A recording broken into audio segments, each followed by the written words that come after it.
Assalamualaikum warahmatullahi wabarakatuh. Halo semuanya, saya Berliana Putri Anggraini, NPM 0211224436 dari kelas 3L. Di video kali ini saya akan membahas tentang mental health. Yang akan saya bahas pertama ada definisi mental health, lalu mengapa kesehatan mental itu penting, data prevalensi depresi, jenis gangguan mental, gejala mental health, ciri-ciri kesehatan mental, faktor penyebab masalah mental, dan cara mengatasinya. Definisi mental health itu apa sih?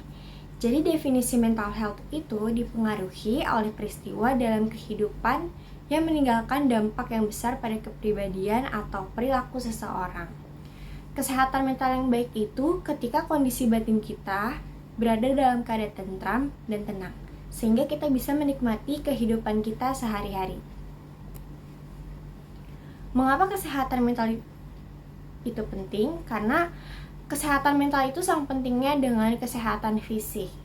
Mental yang sehat akan membuat pikiran kita menjadi positif, sehingga tubuh akan berfungsi dengan baik secara emosional, psikologis, sosial, dan akan mempengaruhi cara berpikir, merasakan, dan berperilaku.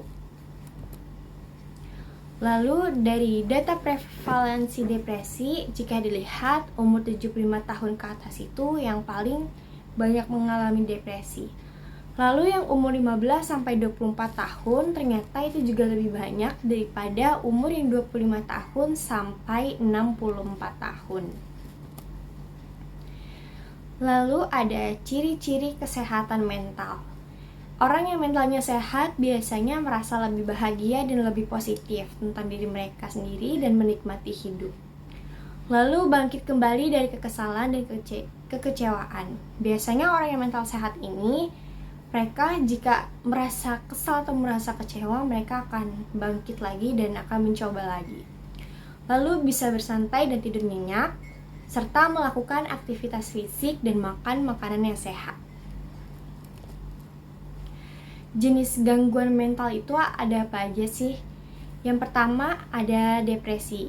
Nah, kalau depresi ini merupakan gangguan suasana hati yang menyebabkan penderitanya merasa sedih secara terus-menerus.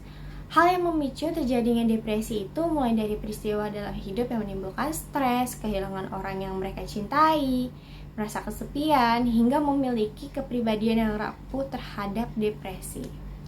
Lalu yang kedua ada gangguan bipolar. Nah, gangguan bipolar ini masalah kesehatan mental yang menyebabkan perubahan suasana hati, energi, tingkat aktivitas, konsentrasi, dan kemampuan untuk melakukan kegiatan sehari-hari.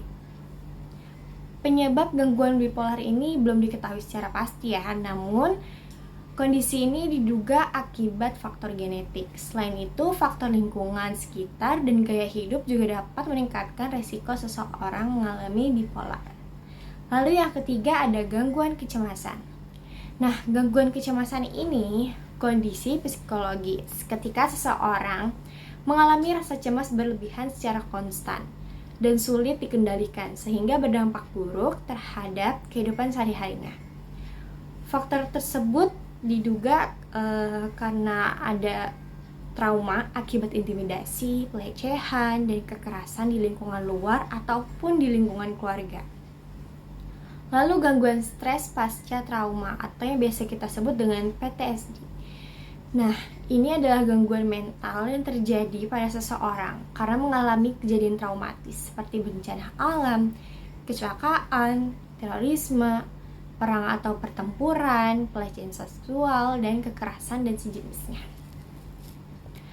Lalu stres. Nah, stres ini yang paling banyak dialami oleh orang-orang.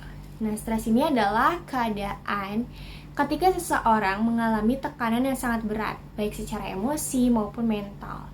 Seseorang yang stres biasanya akan tampak gelisah, cemas, dan mudah tersinggung.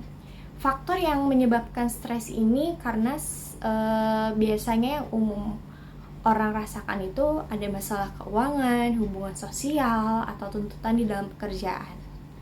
Lalu obsessive compulsive disorder atau yang biasa kita sebut dengan OCD. Nah, ini adalah masalah mental yang membuat pengidapnya melakukan sesuatu tindakan terus secara berulang-ulang. Penyebabnya juga masih belum diketahui secara pasti, tapi faktor diduga menjadi pemicu terjadinya OCD ini karena faktor genetik atau keturunan, pengaruh lingkungan, dan gangguan emosi atau trauma. Lalu beberapa gejala mental yang tidak sehat. Yang pertama, perubahan sifat. Contohnya ada seseorang yang setiap hari merasa ceria, suka ketawa, orangnya happy banget, tiba-tiba berubah jadi orang yang sedih, suka merenung, suka sendirian, terus menghindari diri dari orang-orang sekitar. Terus ada perubahan pola tidur. Nah, ini biasanya sulit tidur atau yang biasa kita sebut dengan insomnia dan atau bahkan kebanyakan tidur. Lalu menjadi pribadi yang kemudian. Nah, ini mood suka berubah-berubah. Contohnya kayak yang tiba-tiba marah-marah, tiba-tiba senang, abis senang sedih, terus habis itu nangis. Tuh. Terus sering sakit atau imunitas tubuh lebih mudah menurun. Nah, karena faktor pola tidur juga berpengaruh, nah faktor makanan juga berpengaruh. Jadi pola tidur gak teratur, makan gak teratur, itu justru malah menyebabkan kita gampang sakit. Lalu ada faktor penyebab masalah mental emosional. Yang pertama, lingkungan keluarga. Nah, lingkungan keluarga yang dimaksud ini adalah pola asuh orang tua, terus keharmonisan keluarga, hubungan dengan saudara kandung, dan faktor lainnya. Terus lingkungan teman sebaya. Nah, lingkungan teman sebaya ini biasanya kita suka berada di lingkungan teman-teman yang toksik ataupun yang tidak sehat. Terus ada lingkungan sekolah. Lingkungan sekolah itu biasanya karena ada bullying atau interaksi antara guru dengan murid. Terus ada lingkungan masyarakat dan media sosial. Nah, lingkungan masyarakat ini biasanya ada di lingkungan sekitar kita atau di lingkungan rumah kita yang orang-orangnya tuh sangat toksik gitu. Terus cara mengatasinya, yang pertama, kelola stres dengan baik.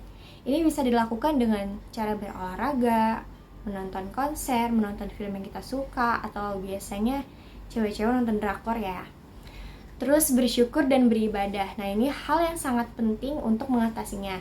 Karena apapun masalahnya, sebesar apapun masalah yang kita hadapi, jangan lupa untuk beribadah. Karena semua itu adalah takdir kita. Jadi kita jangan lupa beribadah dan meminta pertolongan kepada Tuhan. Terus terbukalah pada seseorang yang dipercayai. Nah, ini kita bisa cerita ketika kita ada masalah kepada teman kita, keluarga kita, ataupun ke pacar ya. Terus kembangkanlah hobi dan beraktivitas yang positif. Nah, kalau kalian punya hobi atau hal yang kalian sukain, ya udah lakuin gitu. Jadi kalau ada pikiran atau lagi stres, kita bisa meluapkannya ke hobi kita, dan kita bisa beraktivitas positif seperti ikut organisasi di kampus ataupun di luar kampus. Jadi menjaga kesehatan mental itu sangat penting karena akan berpengaruh dengan kehidupan kita sehari-hari. Jadi mau apapun masalahnya, mau sebesar apapun masalahnya, jangan lupa untuk berdoa dan meminta pertolongan kepada Tuhan. Atau kalian bisa cerita masalah kalian kepada orang-orang yang kalian percayai. Jangan sampai kalian memendam masalah kalian itu sendirian, lalu kalian mengakhiri hidup kalian di tangan kalian sendiri. Sekian dari saya, kurang lebihnya mohon maaf. Wassalamualaikum warahmatullahi wabarakatuh.